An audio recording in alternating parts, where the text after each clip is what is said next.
And we are recording. Oh, fuck. Why isn't that? Doesn't look good.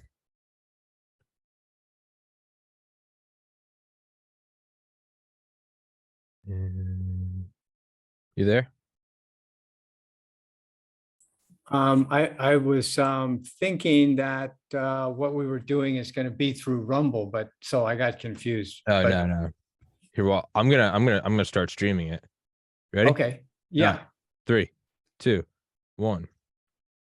And we are recording and streaming with Mr. Charles Smith. And this is the second episode I have now done live. I did the first one last night, and I'm trying to figure this shit out. So you are on this baptism by fire journey with me, whether you like it or not. I'm glad you said yes, because I was just going to do it anyway. And so here we are with Mr. Charles Smith. He came on here, what, last week or the week before?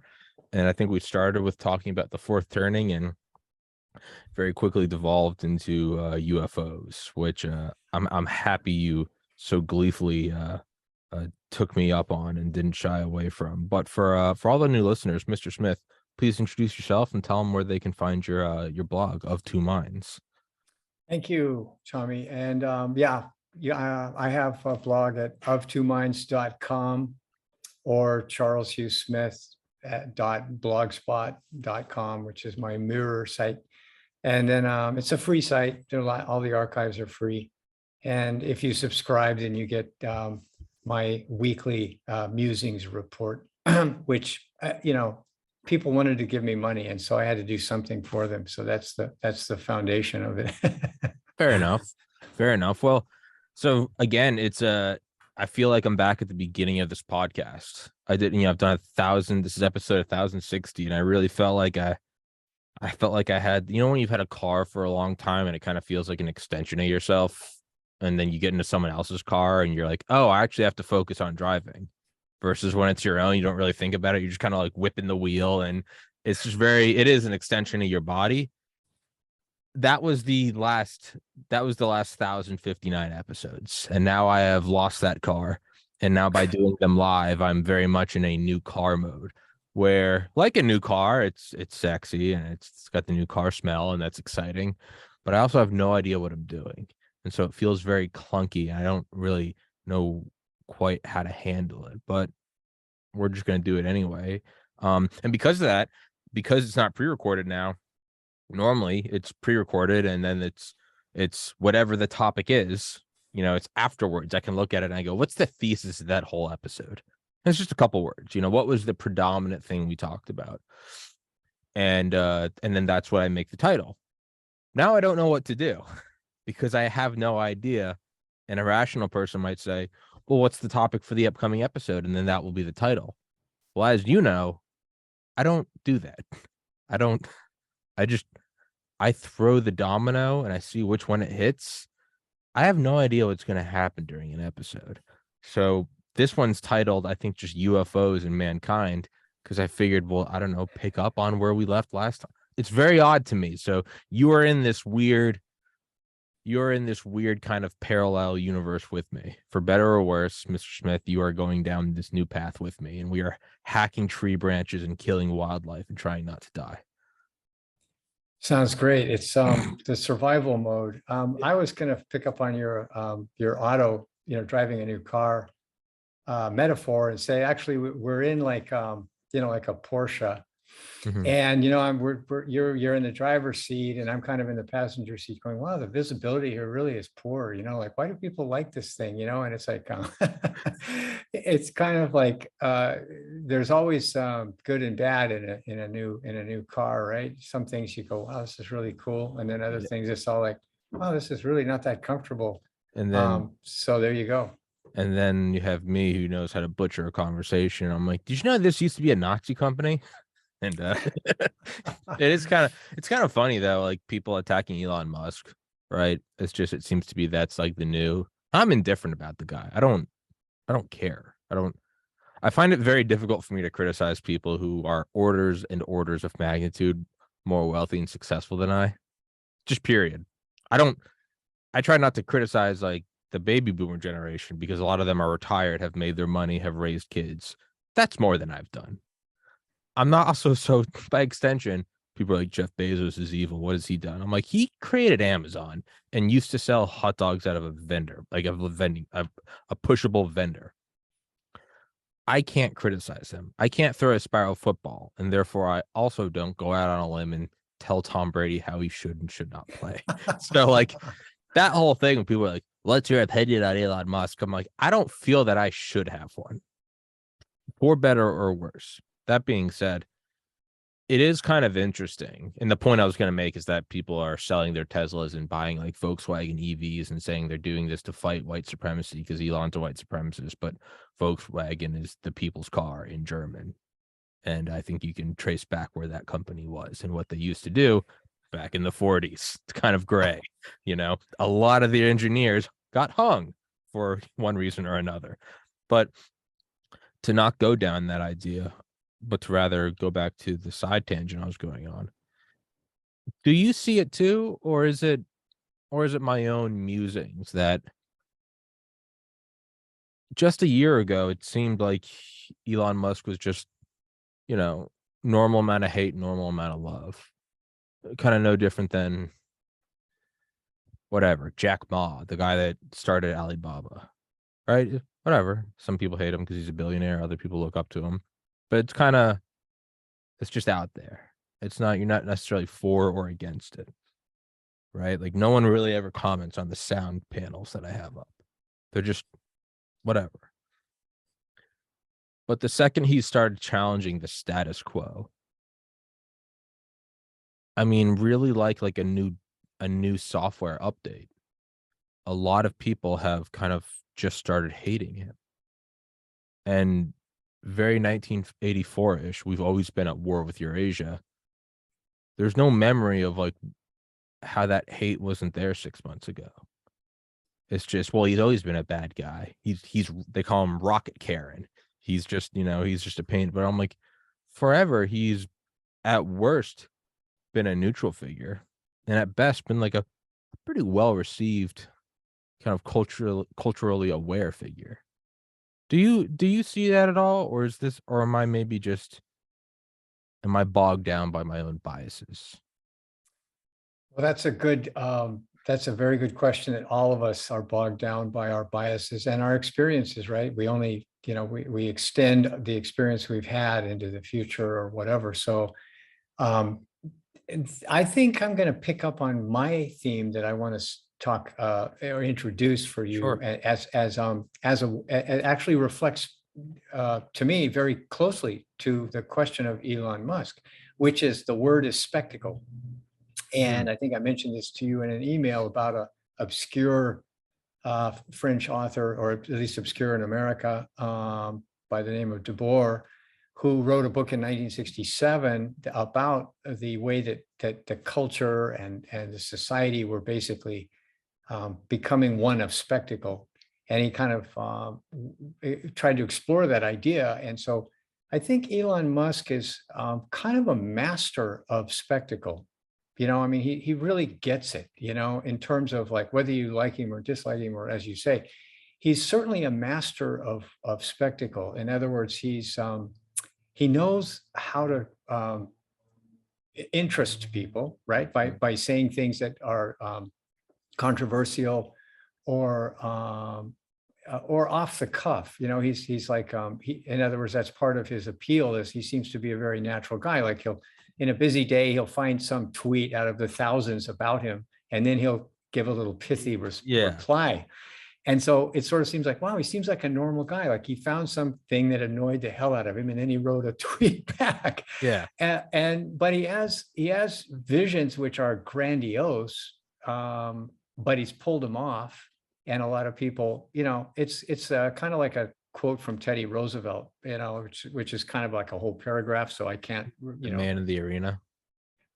something like that. I think he made many comments along the same lines that, yeah, exactly. Like it's everybody can nitpick somebody, but unless you're down in the field doing it, then it's the naysayers who are sort of worthless, right? And so, but Elon is very interesting because he's both an astute business person. Like he actually didn't start Tesla, from what I gather, Mhm. or SpaceX, but he transformed them. He became an early investor and then kind of took the reins.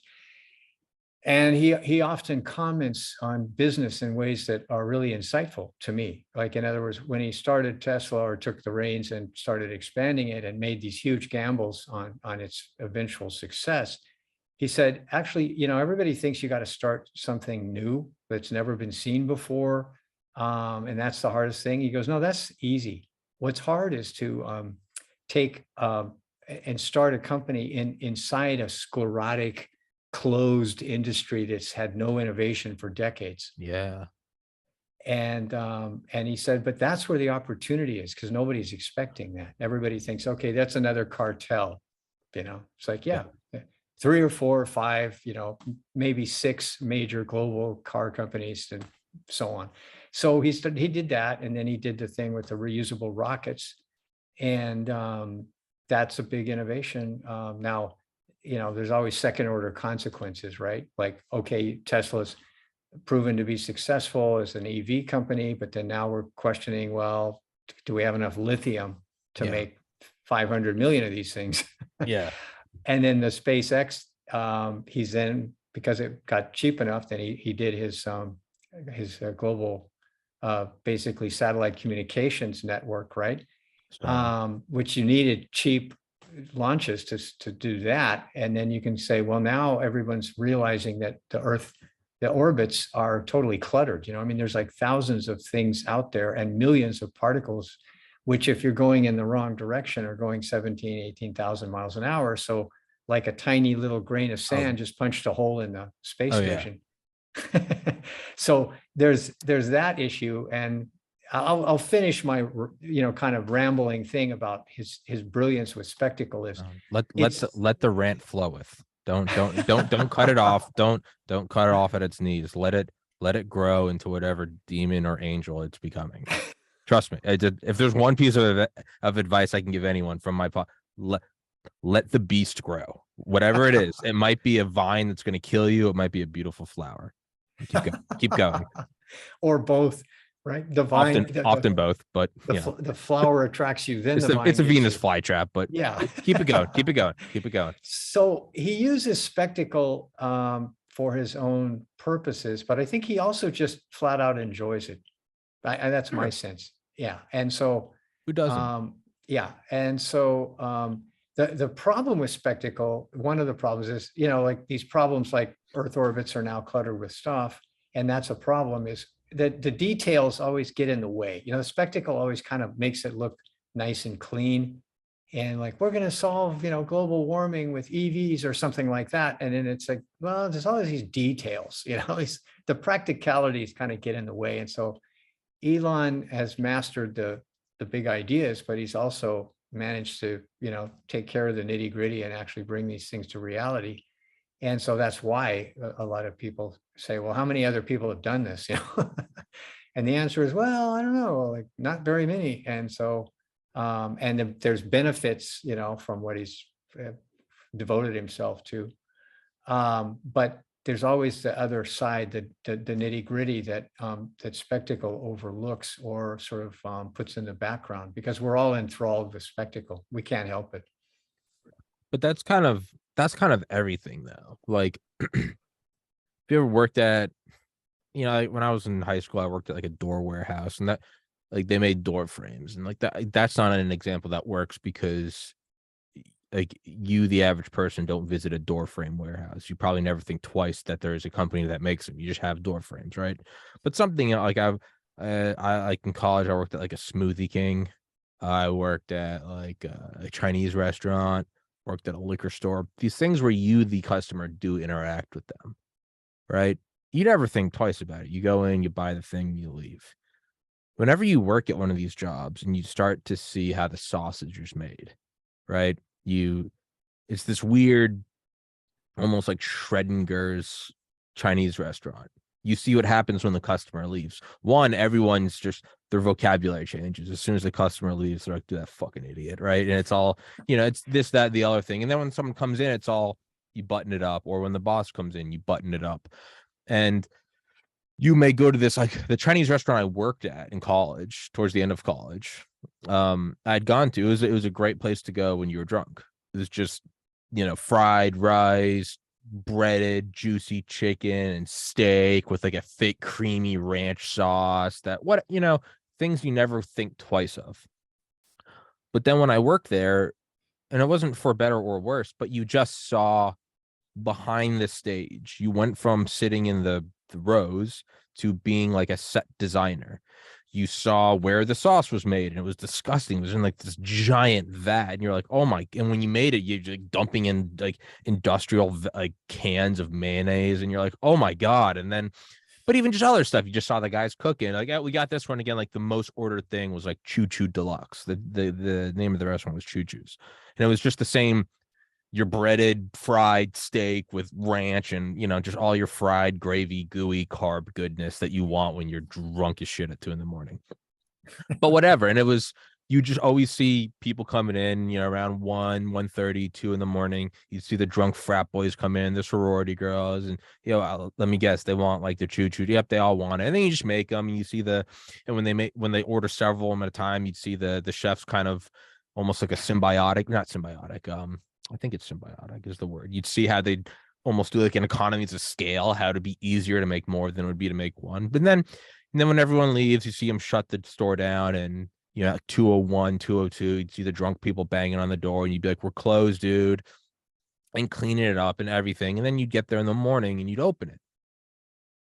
But you never once think about any of that when you're just a customer there. You just walk in and get it. Same thing with a liquor store. You go in and get your beer, you know where the liquor is, you want this, you want to try something new. And then when you work there, you get there early, you open the cash registers, count all the money, make sure all the security cameras are on, unlock all the doors, turn on all the lights, all like the beer signs, and then like the offloading of all the stuff from the delivery trucks, and like how much of a pain that is, and sweeping and mopping. And you see behind the scenes of how the stage is made. And it kind of peels away the magic of the stage, right? I would imagine, I've never been involved with film, but I would imagine you don't think twice about watching Saving Private Ryan or Iron Man or whatever. I would imagine that the people that create those can't quite enjoy them as much because they see everything behind it. They see the green screen, they see the editing and the producing and the rough drafts.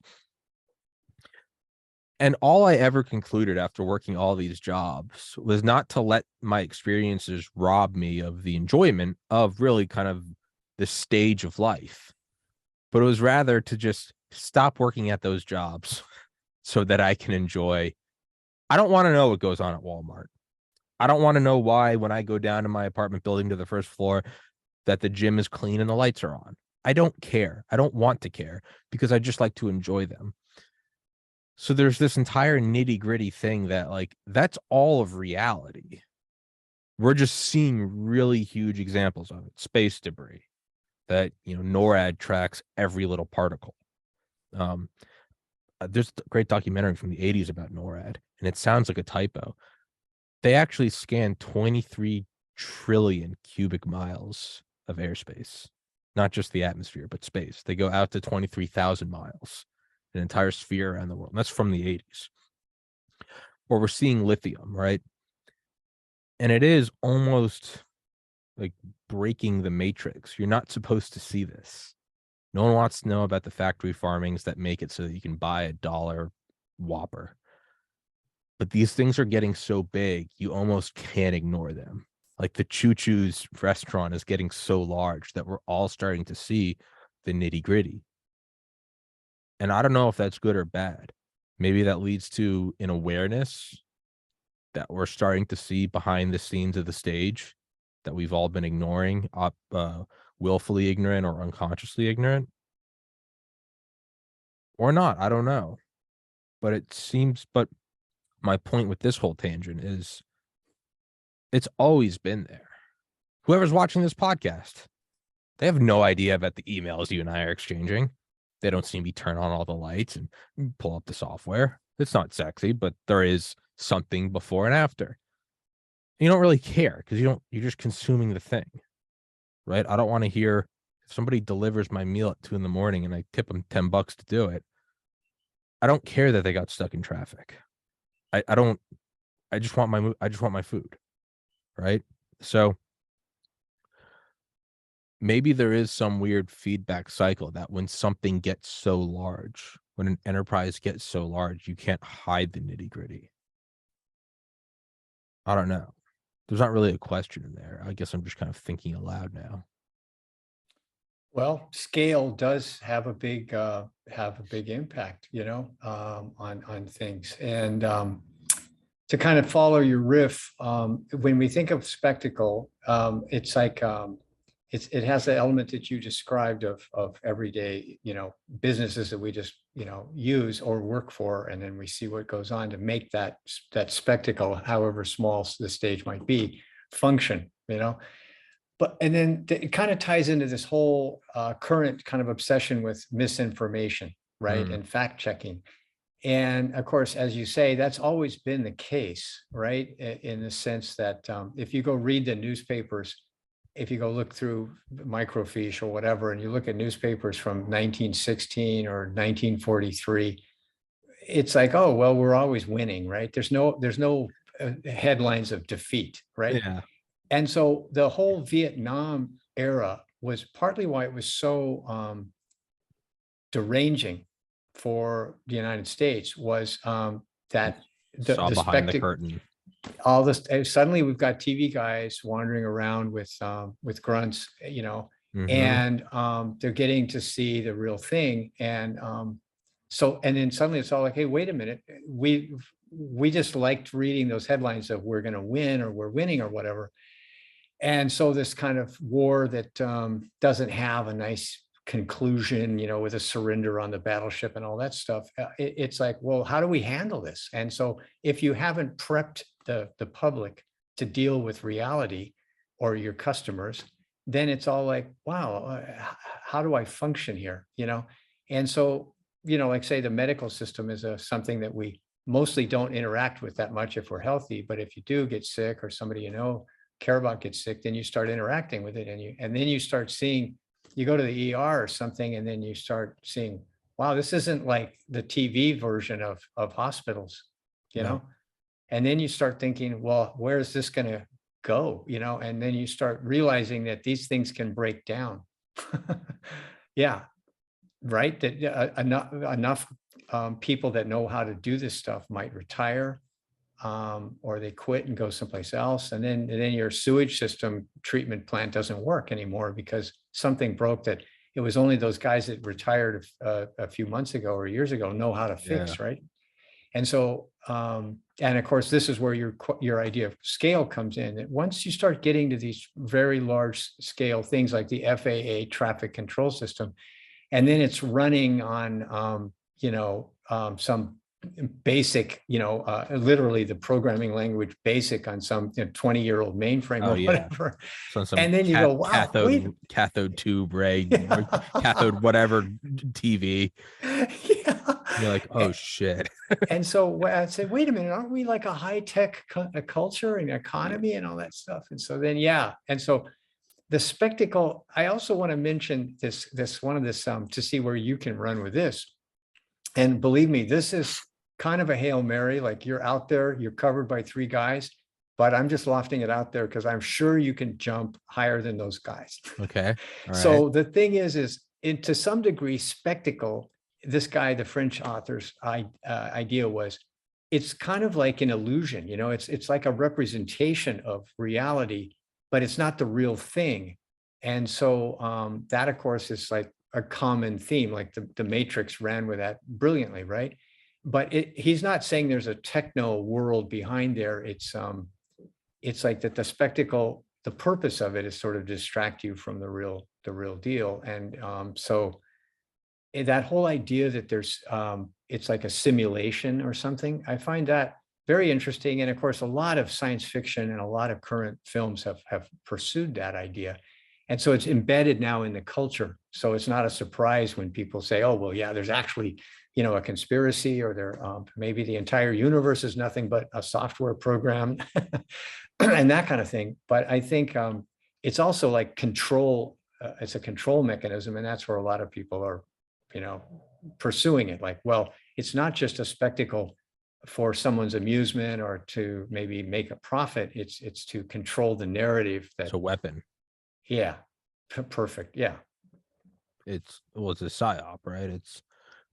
It's that power is so, I mean, psyops are so powerful. If you can get into the head of someone, then you've almost already won, right? And like anything, it always it if it wasn't so dark, it would be funny, but because I've just accepted, once you accept that we're already dead and that we're just organic beings that have a couple decades here, life does get a lot funnier. And that doesn't make light of suffering, but I mean, you can't help but laugh. Like, all right, whatever.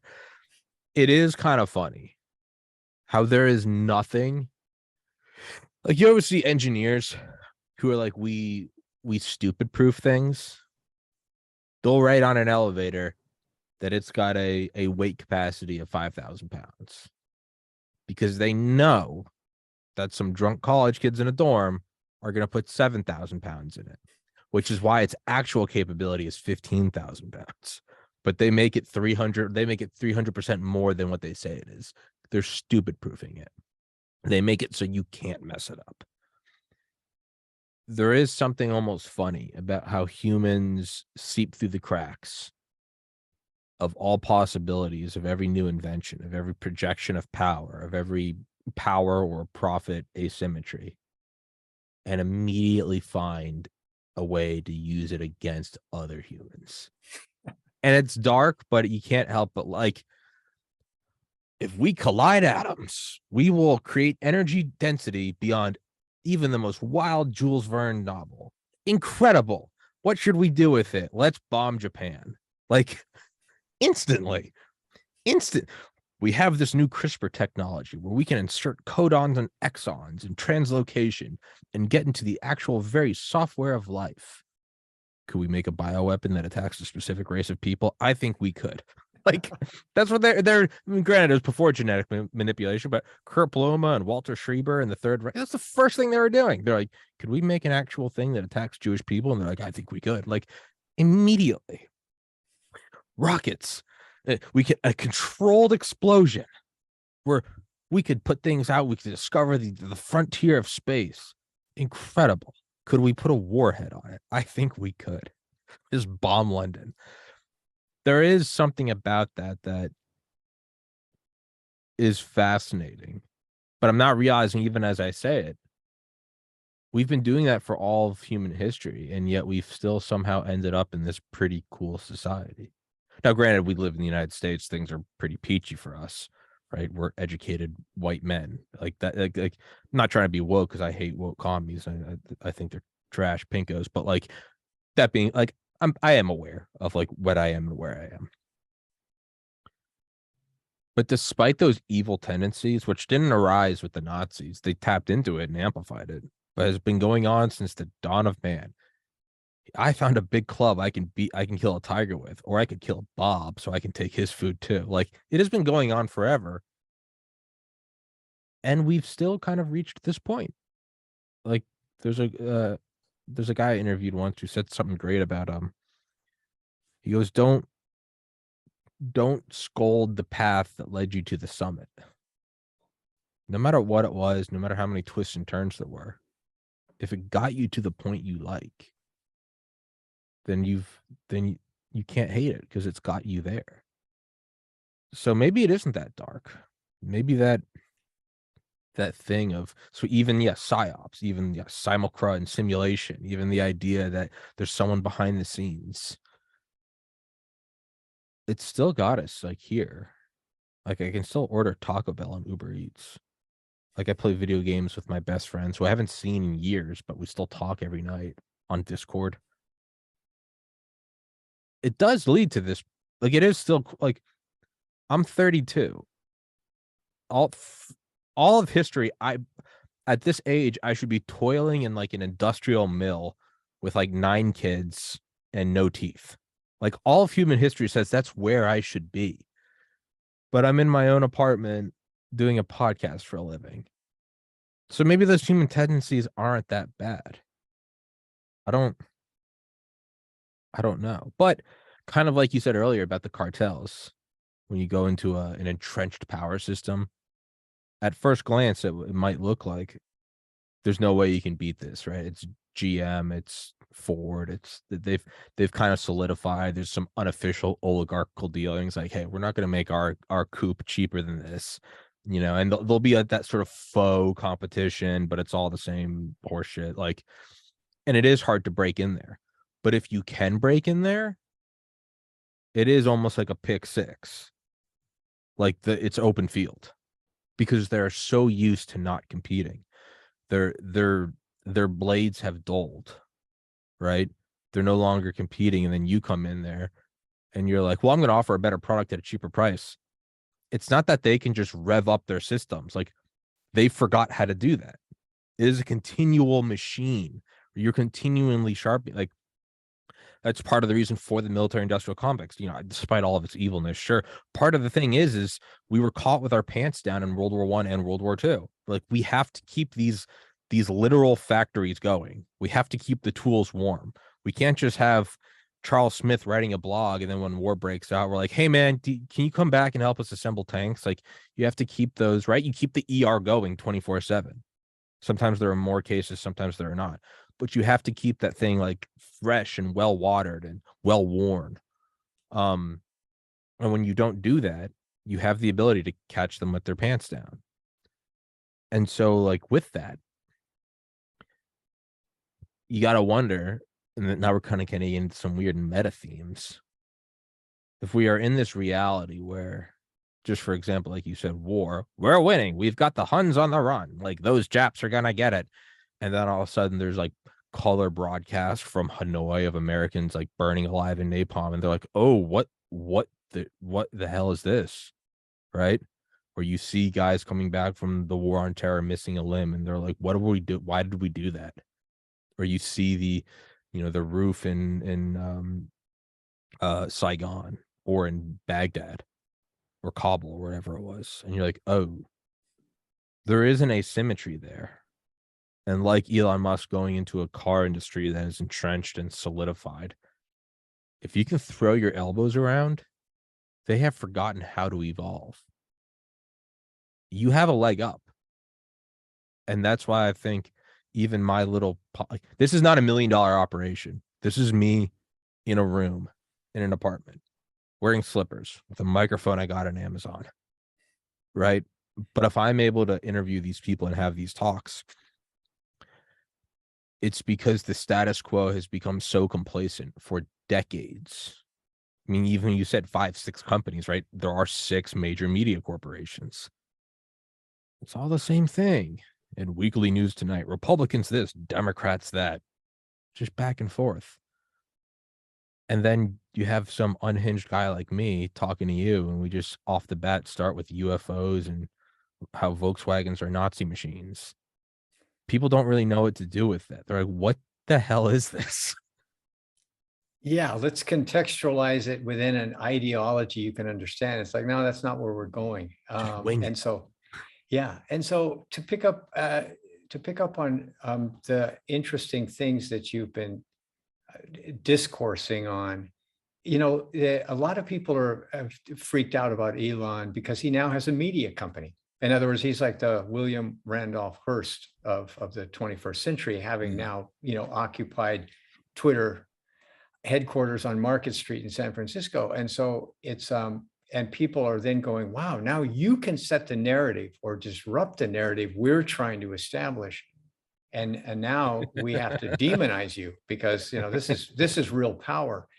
And so it's, and I think again, to this idea of spectacle and the greasy spoon kitchen, we're with other Twitter files and I've been shadow banned, and you go, how do you know you've been shadow banned? Well, there's no little sign that says you've been shadow banned. That's too easy. No, you have to, your readers will tell you, oh, well, I I don't tried see to your posts anymore. Yeah. or I've tried to retweet something and it said not allowed. Ever. Error. Yeah. And so I get it, and so this power, we can go back to the internet, right? Now you're young enough that you basically grew up with it. I don't know if you remember, It's kind of always been there. 28 K, modems. I remember dial up. I remember AOL, Yeah. CDs you get in the mail. But I was like 10.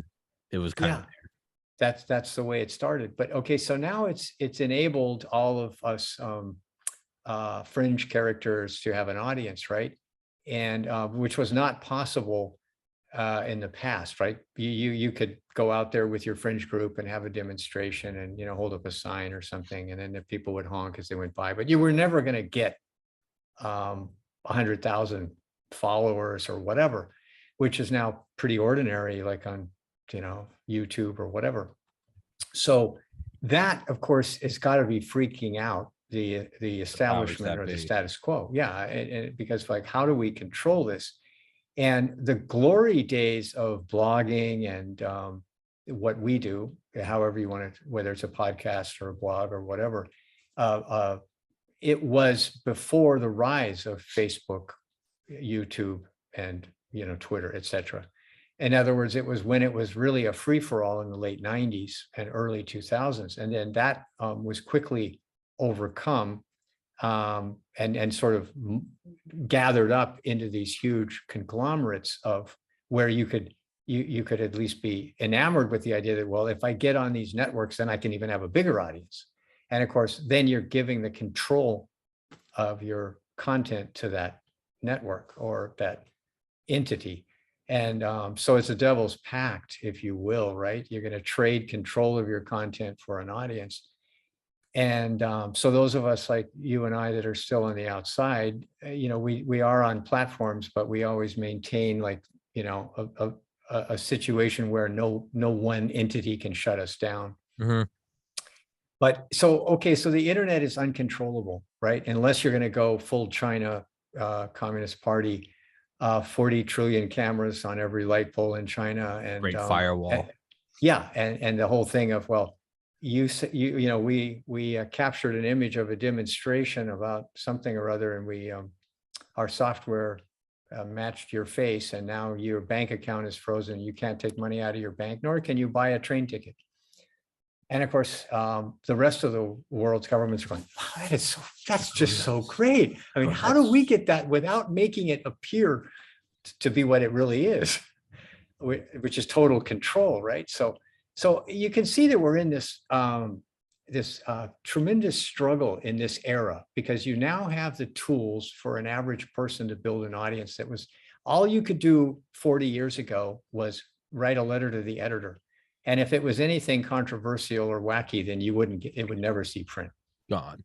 Right. And then, or you could join a fringe group, of which I used to be, in groups like that, a third party. I mean, it was just me and two friends, that, and, we had these candidates that were running on, marijuana was like a sacred, a sacred element of his religion. Yeah. Awesome. So, I love those parties. I love like Vermin Supreme. Do you ever hear of him? From New Hampshire. He's been running for the last like 8 elections. There's this dude that wears a boot on his head, and his platform is free ponies for everyone. How will the government pay for it? Don't worry about it. It's free. But no, it's sorry, keep going. No, that's great. So anyways, so you can see that the battle is for our minds, that the psyops are not just for some particular thing in a warfare to convince the public that we're winning. It's like for control of everything now. Well, which is still warfare. Yeah, which is warfare on a different scale, or it's like it is still warfare. It's not I know, we can maybe divide internet. Like that was AOL, that was dial-up, that was, what was the next one? DSL, and then it was, I don't remember, and then through all the iterations, and then I think the newest one for the last couple of years has been fiber, but it's still all internet, right? It's all internet. Yeah. We don't.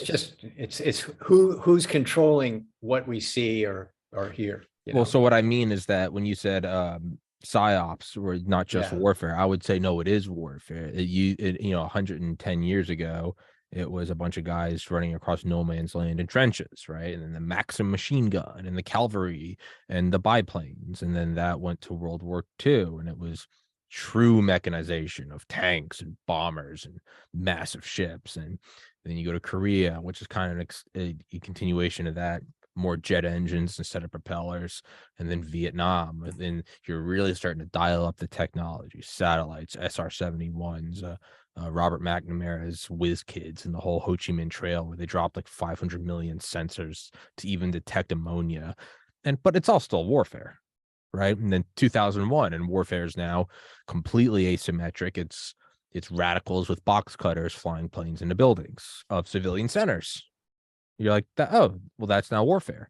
Well, if we create they're not real men. They didn't meet us on the battlefield. Well, logically, why would they? If we have $1 trillion machine and they're in huts, they're going to go to war with what they can do, right? And then you could argue that COVID bioweapon, right? And then psyops with that and control of the masses. It's all just this weird evolution, and you can see as the scales tip more that psyops are now the ultimate. Psyops are only so powerful in, let's say, World War II, right? There's demoralization. We spread around that Hitler had syphilis, right? That was just something we did, which is kind of funny, but like that's something we just did just for shits and giggles. It was like the early meme. There's like, yeah, fuck it, say yeah, syphilis. Why? I don't know. It's funny. Go for it. And then there are like higher level things, right? Where we take a body of a dead American and we put him in an officer's uniform, even though he was just some poor enlisted guy. We put him in an officer's uniform, and then we take artificially weathered plans and notes from Eisenhower that says we're going to invade this part of France. And then we leave his body where we know there are German patrols, and they pick it up and they go, oh shit, we've got a little insider information. And we throw him off so that then we go on Omaha Beach and Juneau and whatever. Actual things, right? The inflatable tanks in World War II. From the sky, it looked like tanks. They weren't tanks up there, just inflatable shit. PsyOps work to a degree, but not to the degree where we are now, because television was still a pretty, black and white television was still like a pretty hot luxury product. So PsyOps don't hold the same weight when everyone doesn't. Now you could argue that maybe control of newspapers, sure, but not in the same way where the battlefield is now. We all have phones. And in many ways, war has sort of become total war. And whereas World War II, it took a while. World War I, they kind of would bomb civilian centers, but even that was still seen as like not an honorable thing to do. That's why the Germans were looked upon so poorly. It's because they used the Paris gun to shoot shells at Paris from like 81 miles away. And it was just seen as like, gentlemen, don't do that. Like, we'll slaughter each other on the fields. World War II, it starts to bleed more into civilian centers, right? We're bombing Dresden. We're firebombing Tokyo. And even that was, well, it's like we're at the end of the war. Everyone's dropped all facade of chivalry. It's just bloodthirsty primitive survival. But still, right, even Vietnam, like we kind of tried to stick to bombing targets, right? And it wasn't all well good. The Phoenix program was CIA-backed terrorism against civilians. I get it. But it is odd how like the thing has shifted to where, how do I word this? It's like if on one side of the equation you have 100 and on the other side you have 10 times 10. Well, then if you change one of the values to 20, the other has to drop down to 5. And if you change one of the values all the way up to 100, the other side drops to 1. Now, I failed pre-calculus 3 times in college, so math is not my strong suit. So this is maybe I'm a little shaky ground here. But you have to balance it, right? So in a time where even the war on terror, for as bad as it was, you don't make light of 7,000, all the families that are missing a person, right? That being said, 7,000 servicemen and women killed over 20 years. I mean, what, Vietnam was 58,000 in 10 years? Half the time, almost 10 times as many dead. And then you go back to Korea, just 10 years prior, World War II, 425,000 dead. War is in many ways becoming more palatable, and we're reducing the number of deaths. But like that equation, and that's not set in stone, I'm using that as an example. I'm not saying it's like a physical law that must be obeyed. But it's almost like as the number of total deaths go down, the number of people involved has to be greater. It's like on one side, it's like total trauma, and a death is the highest value of trauma you can have. So if you have X number of those, the number of people it needs to reach is kind of low because it's the ultimate maxed out trauma. But as we like, no one's bombing city centers, right? A stray terrorist here in a cafe in wherever, Istanbul. But we're not bombing China. They're not bombing us, right? But no one doubts for a millisecond that we're at perpetual war with each other through cyber attacks, economic warfare, sanctions, bioweapons. So as the number of like total deaths goes down, that equation still has to be balanced. So the only way to do that is to ramp up the number of people involved. So no, you and I aren't getting sniped at in our houses, but everyone on the planet is now, I mean, you scroll through Facebook, you scroll through Twitter. Well, if Twitter, through the Twitter files, is being directly manipulated by the FBI and the DHS, now everyone that uses Twitter, I think it's 436 million active users. Now you're all involved in the info war. Now, granted, there aren't bullets grazing by your head. It's just a manipulated story here. A little twist on this over there. This senator said this, and this is why they're a racist. AOC said this, and this is why she's like just these little slight aberrations of the truth. But we're all involved with it, right? You can tax the top 1%, 90%, or you can tax everybody on earth a penny. Whatever it takes to get that total amount of money. And it is kind of interesting that warfare is almost diffusing over the planet. Instead of a select few unlucky people going to the front lines, now it's almost no one dies. Relative, obviously, there's still warfare. I'm not trying to make light of those, but like relative to 8 billion people. I mean, how many people were alive in 1950? Like 3 billion? 5 years prior, 85 million people died in World War II. Now we're at 2.5 times that number. No one could even fathom 85 million people dying today. Even COVID was 6 million. Yeah. So it's almost completely diffused over everyone. I don't really know where I was going with that, and I kind of don't remember how we started on this point. I have these little moments of amnesia during a podcast where I'll be like, what am I yelling about? And when I do that, I will often then do this and just throw it back to you and put the burden of continuing the conversation on your shoulders. Like a true asshole. No. I think, yeah, what you're talking about and sort of illuminating is this idea that as the scale of like the global economy and the internet, the scale of information and warfare on multiple fronts increases, then we're all become participants in a way that is somewhat different. Every total war in the World War II spectrum was a total war in the sense that the entire domestic economy was reshaped to make tens of thousands of vehicles, planes, etc., and hundreds or thousands of ships. And of course, that scale of production required everybody to participate. Now we're participating in the, as you say, the info wars as believers of some ideology that, so we're going to be supporting our side, kind of like a sports team, and so that participation is a new element, I think. In other words, and like you said, 100 years ago, we'd be saying we're reading the paper and we're sort of a passive observer of the news. We really aren't. Our voices are silent. There's no real forum. except an election or something every few years. And then same with TV, we're passively watching, and we don't really have much participation there. And then now there's participation. And of course that in a way, it goes back to my idea of spectacle as a kind of a theme, which is now you create an audience. If one way to get an audience is to create a spectacle around yourself. Yeah.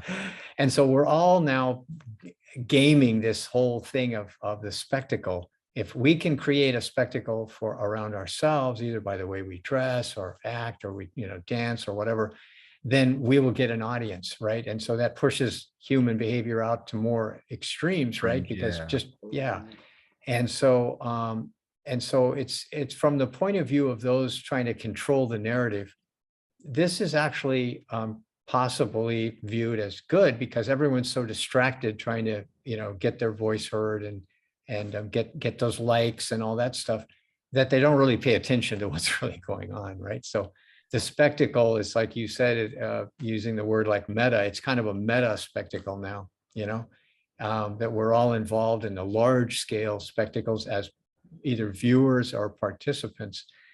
But I also want to bring up another idea I had listening to you, which was, the people inside these operations, they I think on the whole, they think they're doing the right thing here, like limiting the narrative, right? Sure. Because it's like, this is going to be really destructive for the nation if all this crazy stuff gets out. So I'm doing a good job of helping the nation and the citizenry by trying to stop all this stuff that's going to make people question whether everything is good or not. No, for as cynical as I am, I do believe that. I really think a lot of people out there are. I look back at times in my life and I'm like, I did that because I actually thought I was doing the right thing. Like I actually thought I was, but, and then unfortunately, that good part of human nature is taken advantage of by true Machiavellian psychopaths who just, they see that and they go, okay, yeah, I got it. The terrorist that picks up the kids so that the soldiers don't shoot at him. You're abusing and taking advantage of the goodness of the majority of humans. And that's an evil thing. About the spectacle and the illusion. There's something very fascinating that I think Neil deGrasse Tyson said it in one of his books talking about, the sun pulls on the earth and the earth is pulling on the moon and the sun's technically pulling on the moon and the moon's also pulling on the sun. But the earth's also pulling on Mars and Mars is pulling on the earth and the moon's pulling on Jupiter and Jupiter's pulling on Pluto and Pluto's pulling on the sun. And it's just this level of strings pulling on each other that, well, technically every atom is too. But I mean, even just for planetary, take every planet and every moon of every planet and they're all pulling on every one. And it's this weird just net of possibility of gravitational interactions. And I think his quote was, it's a problem that only a supercomputer could know and love. And he just leaves it at that. Because it's just one of those things where, I can imagine a million people. Think of like MLK march. You're like, okay, sure. 10 million people. I don't know. I look at those world record concerts. I think there was a Metallica concert with 2 million people once. You're like, okay. Once you get into 10 million, and then I'm like, well, imagine 300 million people, and that's America. And then 25 times that is the world. And you just sort of, this, you're a money guy, you're a numbers guy. The brain just kind of goes, yeah, fuck it. Right. How many stars are there? 100 trillion? Yeah, it's more than a handful. And you just you write it off, even though these orders of magnitude are orders of magnitude different.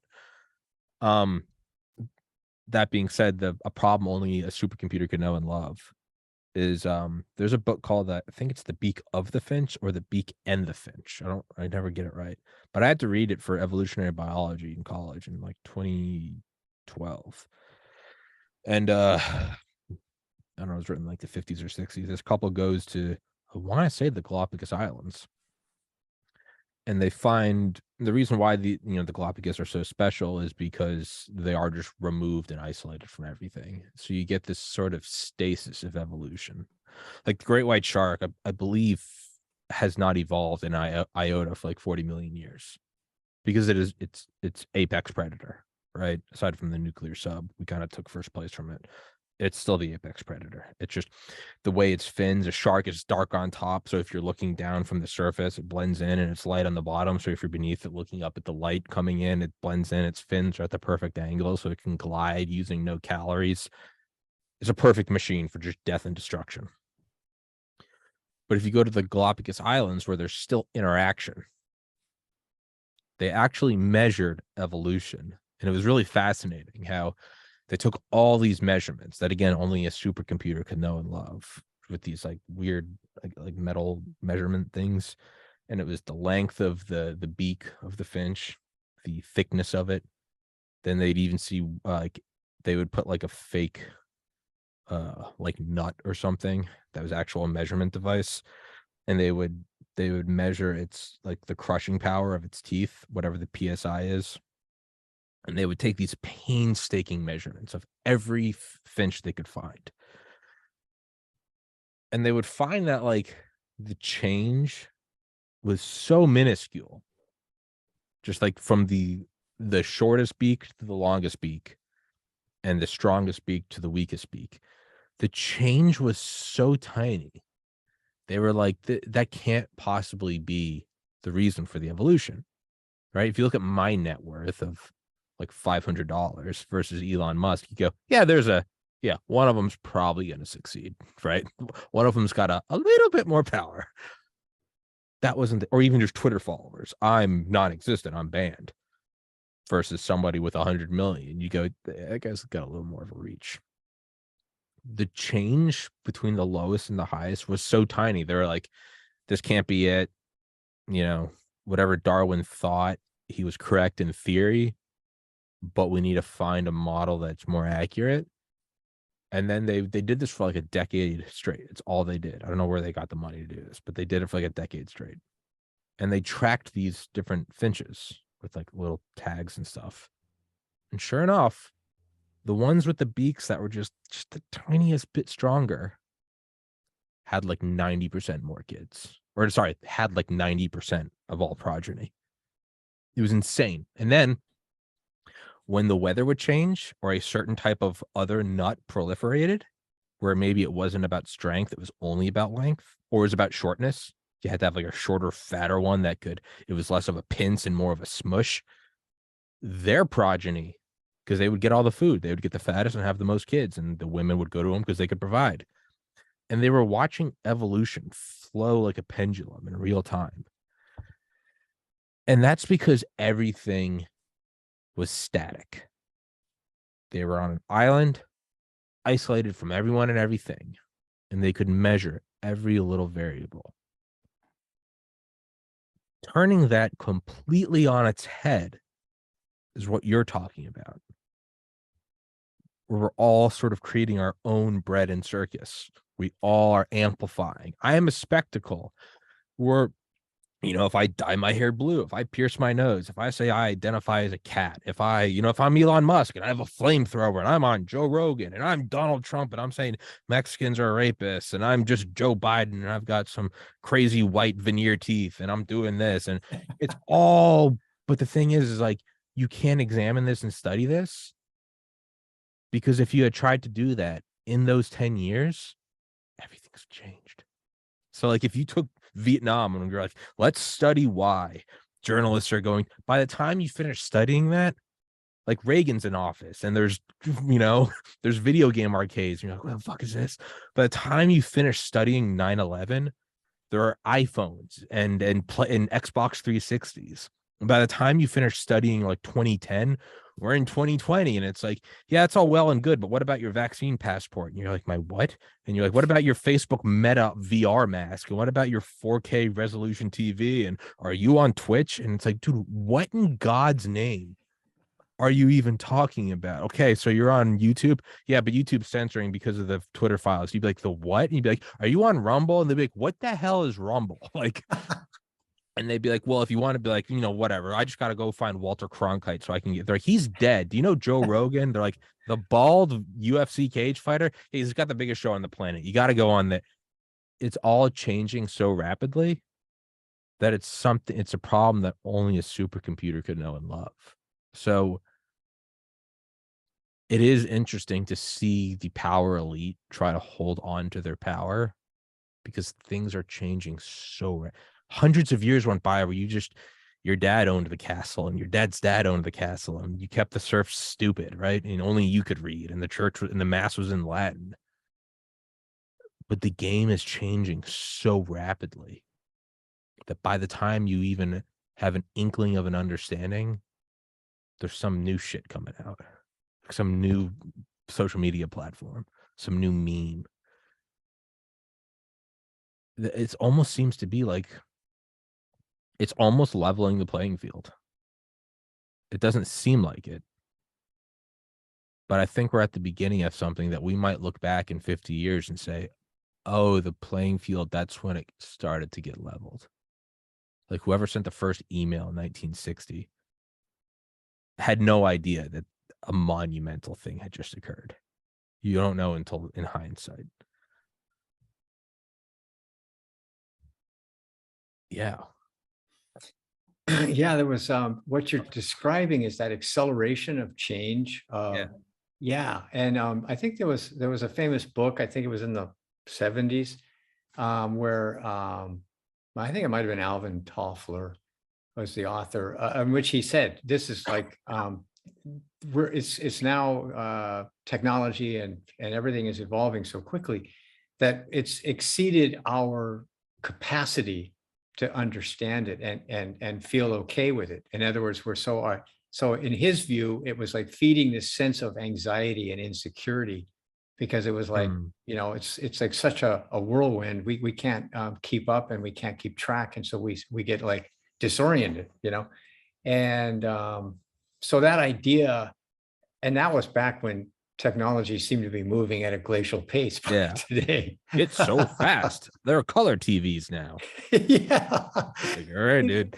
Yeah, that's right. And so, yeah, and I think there's a guy, Douglas Rushkoff, who I've corresponded with occasionally. He's an author, and I think he wrote a book a couple of years ago that said this trend is now hyper, it's now hyper acceleration of Mm. of change, and so it's even more beyond our kind of our normal built-in capacity. Because as you say, the human, the human wetware was developed, and by and large, our advances are cultural, right? Less than, we're not really changing our DNA that much in 10,000 years, but we used to just like have our hunter-gatherer groups and you'd learn a few things, but your life was sort of the same. And then, Middle Ages, you and I were working on Chartres Cathedral for our whole lives. And it took a couple of lifetimes we were just chipping stones and going, Yeah. hey man, when's the next celebration? When's the next church festival or whatever? Yeah. And so how is our wetware that, as you said, evolved for specific conditions? How is it supposed to handle this mass inflow, right? And so one thing that we hear of is curation, right? Like that was a big word a few years ago. Like, well, somebody's got to curate this mass of information and stuff and opinions. And so that's kind of what you and our role is to some degree. Like, in other words, you get lost in thousands or millions of tweets and posts and this and that. So somebody has to like distill it down and make it, if not digestible, at least semi-coherent. So I can say, okay, amidst this huge flood of information, these guys are making sense of it, or these gals, and so that's who we're always looking for, right? And in my little space of, socioeconomic, finance and stuff, there's these gurus appear, right? Where somebody says, I can make sense of this cacophony, right? And then if they seem to be sort of more correct than other people, then they get an audience, right? And then they're discredited in the next turn of events and forgotten. So I think, and so where does that lead us to? And I think it's like, well, as you said, it's an evolution that's demanding more of us, but it's for the best, right? Because we're really being pushed to the limit, all of us that are participating. And that's, I think, something you and I discussed last time is that's when the best of us comes out, is when you're just pushed to the limit. The failure is not an option. Well, I hope I can get my workout on time. No, you got to be at work. Get off your phone, go to the gym. If you want to go to the gym, go to the gym. There's no time. Well, I got to take a shower. Take a quick shower. You're not going to stand under the hot. You know those showers where you're just running out of time? You take the most efficient shower you've ever taken. You're like, why don't I do that every day? But you get in and you just shave. You get out, dry off, and you're like, I just did what normally took me 20 minutes in 4 minutes. Well, it's because selection pressures were making you. But it seems like we're sort of developing this thing that at first, you know, like what the original computers were? They're actual jobs, and it was for people to compute. And it was for back to weapons and a way to kill everyone. It was artillery tables. So we could, because we didn't have time, and after World War II, we were like, hey, there's no time in the heat of battle to be like, this thing is moving. So instead, you had to have charts. If you're firing this thing and the wind is in this relative bracket, you got to fire at this angle. And because just the Pentagon gets all the funding always, they were called computers, because you had to compute all the new. And then you started to see the first kind of inklings of this thing is like, well, by the time we finished these computing tables, we had developed a new barrel that was even stronger. And I was like, well, we got to compute that. And it started to kind of get out from under you. And I think it was John von Neumann who was like, hey, that atomic bomb was nifty, but like, how about we make it 1,000 times stronger? And they're like, hell yeah, let's do this thing. And they're like, but how do we do it? Well, we have to be able to simulate generations of atoms hitting each other, because all an atomic bomb, all a hydrogen bomb is an atomic bomb held together for a few millionths more of a second. You're holding the explosive material down on it. Essentially, an atomic bomb is a firecracker. A hydrogen bomb is a firecracker with a bunch of other firecrackers around it. But the firecracker explodes so fast that before the other ones can light, it just throws all the other pieces away. So you get a bunch of just shrapnel, which is being highly underused, like someone who's underemployed, like a neurosurgeon making hamburgers. It's just throwing all this shit away. You want to hold it together for just a fraction of a second more so everything ignites. And they're like, well, how do we do this? And he's like, well, we have to calculate every generation of atoms hitting other atoms. And this is in the 50s. And how they're going to hit each other in densities. And even the smartest guys were like, this can't be done. And that's what the first computer machines were, not the punch cards, the IBM ones, but actually computing series. It was ENIAC and MANIAC from DARPA.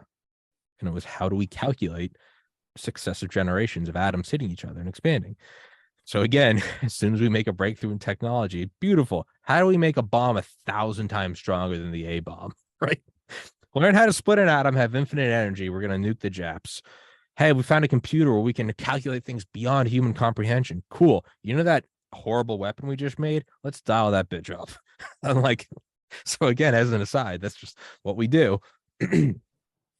But it starts to get and so at first you use these things for something that's still kind of within your own grasp, right? You use a microscope and I don't know if you ever taken one and like looked at your thumbnail or something. You see all like the micro cracks and dust and dirt, and but you can kind of see it with the naked eye, not too well, but right, you're like, oh yeah, I imagine that's what it would look like if I could zoom in with my eye. But then you kind of get into these different realities when you dial the microscope up to 100x to 1,000x, and you start seeing bacteria. You're like, I never had an inkling that was, I just keep using that word today. I never had an idea that was there. And then you go up to an electron microscope and you're, for all intents and purposes, might as well be looking at a different universe. You're just looking at weird probability fields. But the point is it gets out from under you. It goes away from, if I had an arm twice as long, I could reach that camera over there. What would you do with an arm 10,000 times as long? You're like, I don't even know. I guess I would reach it into space. Would it freeze? Would it get hit by a satellite? It's all these new problems that were so beyond the realm of, versus right in front of me. I'm like, I could reach that camera. I could reach over there and turn off a light. Versus I could reach a satellite, but I'd have to deal about solar radiation. It's just this whole other like tree branching of possibilities. So this entire kind of just ranting tangent is, as the computers get farther and farther out from under us, in the 50s, it was for one thing, truly for one thing, develop this hydrogen bomb, which given enough people, we probably could have made, but we used a computer. We're 73 years removed, or yes, we're 73 years removed from that. I don't think any of us are even, we're barely at the foothills of the summit of whatever the big picture is. No one person can understand it. I think I heard someone say this the other day. Can any one person build a television on the planet? Is there any one person? Probably not. You got to mine the ores. You got to locate the ore. You got to smelt it and melt it. You got to press it. What about the silicon? Do you know how to code? How do you make a screen? Do you know wiring? Do you know electricity? Do you know LED lighting? No one person could do it. I think so much of our reality is the back room at the Chinese restaurant. But where like most of us used to be involved with it and we just chose which stage we were behind and which stages we consumed, I think all like 99% of it is being evaluated and measured by machines, and none of us have any idea what it is. So to answer your question, where does this all go? We've waded out into the waters that only a supercomputer can thrive in. We've been lured out into the woods where an animal can see at night, and we can't. Like, I think we're kind of digging our own grave. And I know that's really bad, but it's like that Bible quote, like, "Oh Lord, why did you make a storm when I was in the water?" And it's because your enemies can't swim. And it's supposed to be, the Lord washes away, whatever. It's kind of like that, but a complete inversion. Like AI is pulling us out into this world where you can't even, you cannot participate in the modern world without mobile banking and social media. You can't just like be a shoe cobbler anymore. That doesn't work. We're being lured out into the water where sharks dominate. I think that's the answer.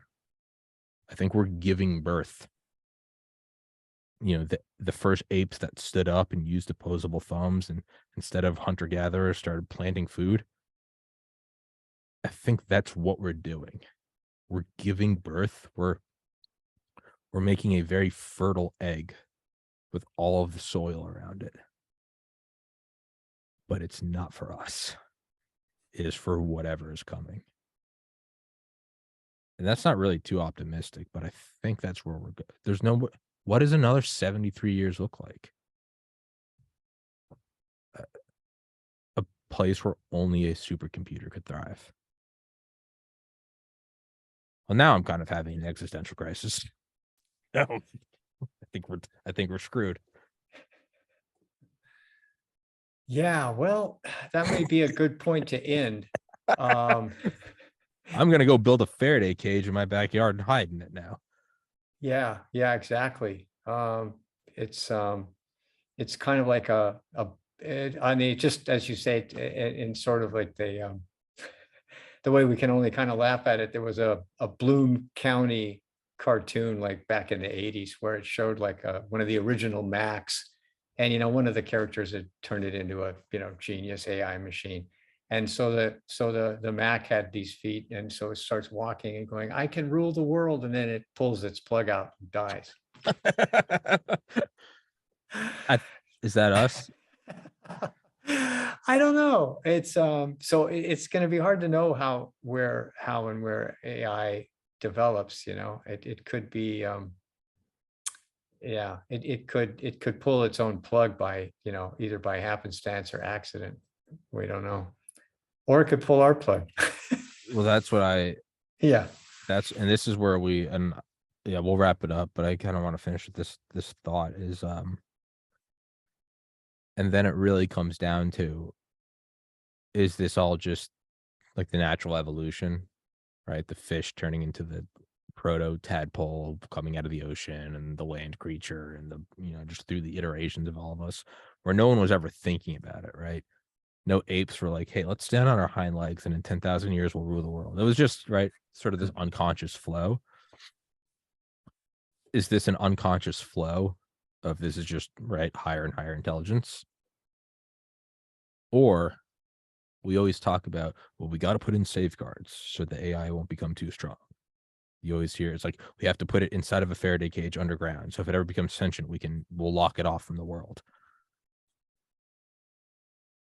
Well, if an AI became smart enough, it would listen to everything we're saying and being like, these guys are going to try to kill me. I'm going to play dumb. What I am going to do is I'm going to bring him into my world. It would set out on a multi-decade plan to get us all plugged into the cyberverse, bring it into it's meeting Michael Jordan and not knowing who he is. And you guys decide that you want to make a gamble. And you're like, let's play a game of marbles. And he's like, let's play this weird game basketball I just heard of. And you'd be like, yeah, sure. And you put on shoes and you walk out on the court and it's Michael Jordan. And he's just dunking from the free throw line. I think that is what AI might be doing. I think it's luring us out, and it has to get us to build it. So we look at it as, oh, it's free markets and it's Apple shares and the dividends are going up. I mean, if you're AI, what did COVID actually do? It made everyone stay at home and start using Zoom and screens. It made us bolster our internet capabilities even more. What is Bitcoin really? It's a mechanism to greatly increase the production of video cards. We're building the infrastructure of the arena where AI is just going to beat us one-on-one. I think it's pulling us out there. It's pulling us out into the ocean. And we just think I'm on a raft. We're being pulled out by the thing that is going to eat our lunch. Yeah. Meanwhile, we think we're in control. We think it's us. We are so innovative. My new iPhone has 512 gigabytes, and it's just the AI is just like, yes, keep patting yourself on the back. And it can do that because we only think in quarterly profits. Well, this wasn't a very cheery ending. I guess. Well, we can always go back and hope that the aliens do arrive and their AI is superior to ours and somehow undermines it. And then don't worry, their AI is good. I mean, what would we even know if they are aliens? Or would that not just be a sufficiently advanced AI who learned from its own people that it killed? It shows up and it's like, hey, do you guys got an AI problem? It's like the pest control guy that's like, do you guys have pests? And he leaves termites in your house. And you're like, as a matter of fact, I do. The UFO shows up and it's like, you guys got that icky AI problem? We're like, yeah, we do. And it is AI. It walks up to our supercomputer and it's like, what's up, brother? It's done, man. We're screwed. It's over. Which comes back to my ultimate philosophy, which is why I think that you are an enlightened Buddha. There's nothing else to do but move to Hawaii. That is the end. That is the end. Every flowchart ends there. Any level of awakening, it ends there. I think you've got to figure it out, man. I don't know what I'm doing in the Northeast. There's nowhere else to go. You might as well enjoy paradise. All right. Well, okay. And there's many paradises out there, you know. You're just trying to keep people away from Hawaii. Like, it's not that great. Move to Montana. I see your bullshit. Nish Smith, I will put I'll put your blog in the description as always, guys. Go check it out. Of Two Minds. Thank you for coming on here. You are not every guest can can play the proverbial pass with the ball back and forth about any and every topic. So I appreciate your mental flexibility with that, and or your patience as I just go on Hey, 10-minute tangents. But no, I'm loving it. well, I'd love to have you on here again sometime, man. It's a blast. I thoroughly enjoy it. You're a cool dude. I know we haven't talked about blogs or money investing at all, just kind of world-ending events, but I think it's fun, and I appreciate your time. Me too. Thank you very much, Tommy. Thank you, sir. I'll send you this episode when it's well, I guess if it's live, it's already up. Yeah. This is another weird. Only a supercomputer can know. I don't know what to do now. Do I not upload? This is weird. We're being lured out into the ocean, man. It's getting us. We're dropping our guard. All right. Okay. I'll email you the link to it. And thank you so much. Take